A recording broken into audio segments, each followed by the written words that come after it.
5 days, no car, just a hiking pack, and some of the most dramatic mountains on the planet beneath your feet. This is hut-to-hut hiking in the Dolomites, and it's more doable than you think. We're Shannon and Peter, and this was our very first time hut-to-hut hiking in the Dolomites, and my first multi-day hiking trip altogether. We flew into Venice, Italy, and hopped straight on a bus to Cortina d'Ampezzo. No rental car, no stress. We traveled in September when the crowds had thinned out and the weather was perfection. Here's how 5 days of Dolomites hiking actually went. And no, it didn't all go as planned. Day 1 was all about arriving in Cortina d'Ampezzo. Sound familiar?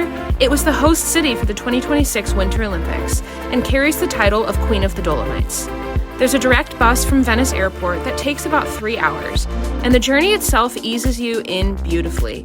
Cortina is chic, wine bars, luxury boutiques, and plenty of gear shops if you've forgotten anything.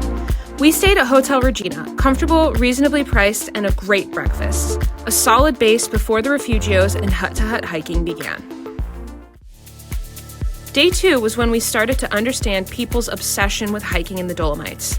After a full day ascending through forested trails with a picnic lunch along the way, we reached Cinque Torri by early afternoon. Fun fact, this chairlift up was my very first ski lift ride ever.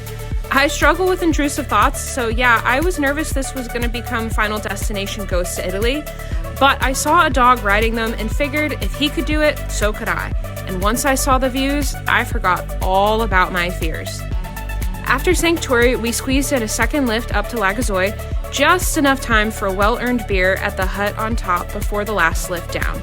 Our Dolomiti Superski lift passes were already earning their keep, saving us time and energy so we could actually enjoy where we were. More on those in the tips section. That first night on the trail, we stayed at our first Dolomites Refugio, called Galena, right along the Alta Via 1. One thing to know about the Dolomites Refugios, they book up fast. We reserved our spots back in March, and there was already limited available in this particular area around the Alta Via. If hostel-style dorms aren't your thing, look for refugios with private rooms and grab them early. Day 3 was our biggest day on the map, and the one that taught us the most about hut-to-hut hiking in the Dolomites. We started the morning picking through old World War I bunkers at Passo Valparola, which was surreal. Then the trail threw us a curveball, the worst marked section of the entire trip and a closed road. But the cut-through trail through the meadow was like bushwhacking through a cow pasture. We regrouped, grabbed picnic supplies in the village of St. Cassian, and pivoted to a lift-hopping adventure across the Isla Alpine meadows, 6 lifts in 1 day. Honestly, this was a blast. What happened next is a longer story, one that involves a safety decision, an unexpected overnight stop, and what we're calling our Alpine divorce avoided moment.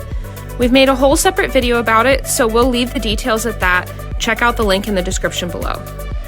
What I will say is this: Day 3 reminded us that Dolomites hiking has a way of humbling you, and not in a bad way. Underestimate rather than overestimate on your first hut-to-hut trip. Have emergency funds. And if you're with a partner, don't fight over a safety call. You're in the Dolomites. It's beautiful. Relax, but play it safe. It's part of the adventure. We were back on track for Day 4, and hiking in the Dolomites does not disappoint when it's going to plan. The highlight of the day, and honestly one of the highlights of this whole trip, was the Coffin gondola at Forcella Sassolungo. These double occupancy compartments date back to the 1950s, narrow by design to handle the high winds through the pass. Getting in with a full pack is what I'd call sporty, but the lengthy ride to the top delivers sweeping valley views that genuinely don't look real. We hiked the trail around Sassolungo and ended the day at our favorite Dolomites Refugio, Rifugio Sasso Piatto, a nearly 100-year-old family farm that's been hosting hikers almost as long. Modern enough to feel comfortable, rustic enough to feel earned, and remote enough to feel like a secret.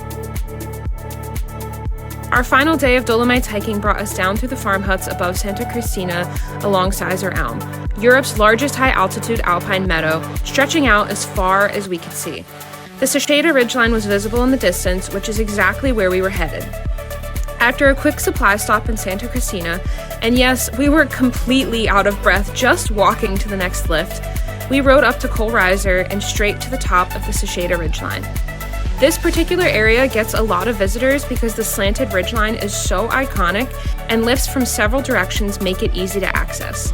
The views to the south, though, are the real stars of the show. And that's 5 days of sore legs and unforgettable views hut-to-hut hiking in the Dolomites.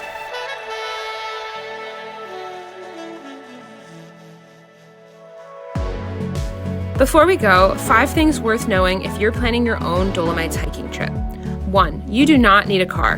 Buses, lifts, and your own 2 feet will get you just about anywhere. 2. Invest in the lift passes. It unlocks views you'd never reach on foot and saves serious time and energy. 3. Book your Dolomites Rifugios months in advance, especially during the summer. They fill up faster than you'd think. 4. Build buffer into your daily mileage. First-time hut-to-hut hiking in the Dolomites will surprise you in the best and occasionally humbling ways. 5. Shoulder season is your friend.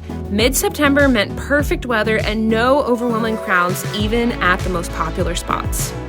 This 5-day hut-to-hut hiking route was actually the first half of a bigger 10-day Dolomites adventure.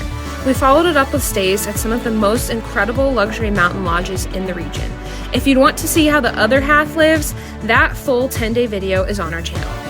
And if you want the full story of what happened on day 3, the wrong trail, the safety call, and the Alpine divorce narrowly avoided, that video is there too. Links to everything are in the description. Our full Dolomites hiking guide, a hut-to-hut packing list, how much this trip costs, and how to build your own route without a car. Drop your questions in the comments and see you next time. Happy travels!